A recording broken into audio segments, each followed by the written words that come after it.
guys, I am so excited about this Christmas because there's a special message that is being released at this time, and it is so much more than what I ever imagined Christmas to be. I was taking a nap, just laying down for a few minutes, and I love it because it's in those moments of rest that Christ really reveals himself to me.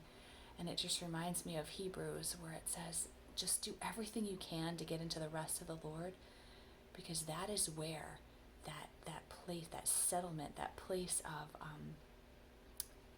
all of your needs being met is found.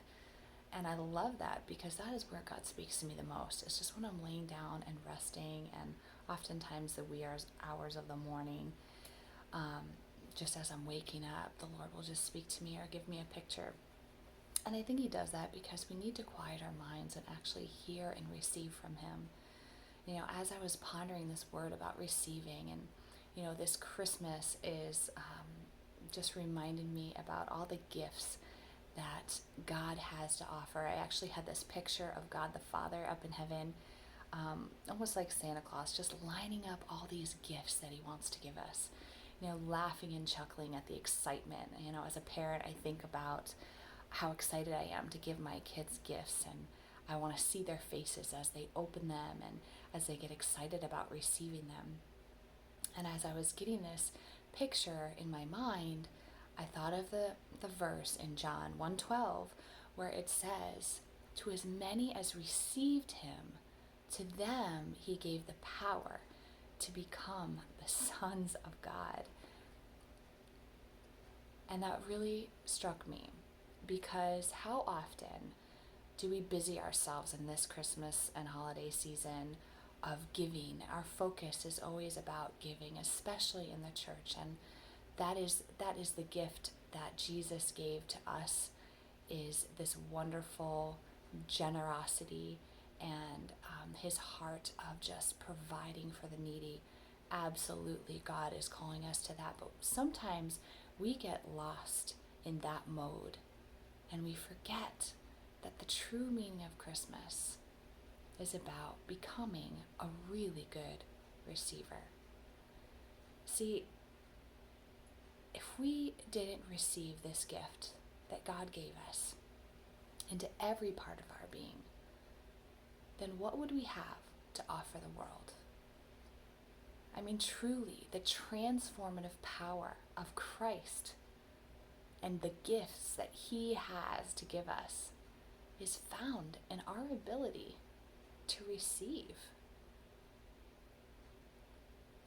To as many as received him, to them gave he power to become the sons of God. Our lives completely change when we recognize and realize who we are. It is receiving that truth into us, and we can say, wow, I really am a new creation because of what God did and sent this baby to the earth to be my punishment for sin, where I couldn't have done all these things for myself. He is the bread of life. My pastor brought this to my attention this week, and I love this revelation that the word Bethlehem, the place where Jesus was born, means house of bread. That is what Jesus said. He came to be the bread of life for us, and is this place that houses the bread of life, who Jesus is. So I just want to unpack this word, receive, right? To as many as received him. If we think about a meal, if we think about eating bread, if we think about all of these wonderful delicacies that we get to indulge ourselves on Christmas, what does it take to receive the nutrients into our bodies? I mean, honestly, let's break it down and be real basic here. First, we need to open our mouths. We need to just have that act, the posture of something's coming in and I'm going to be ready for it. How often do we stand in worship with our hands crossed, with our our bodies, just posturing ourselves to go the same way that we came in. We're not really expecting God to fill us with new revelation, truth, new understanding.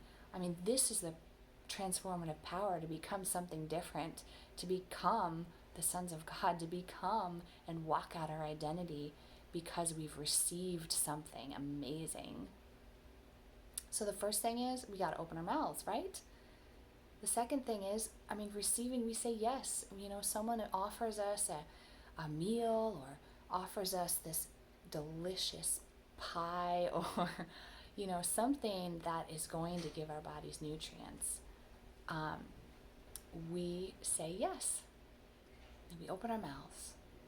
And then we begin the process of digesting and unpacking what it is that we just did. But the first thing is the experience. So receiving begins with the experience. And on this Christmas, I hope that you are able to open up your arms, open up your mouths, open up your hearts, and be and learn how to be the best receivers the world has ever seen. Merry Christmas.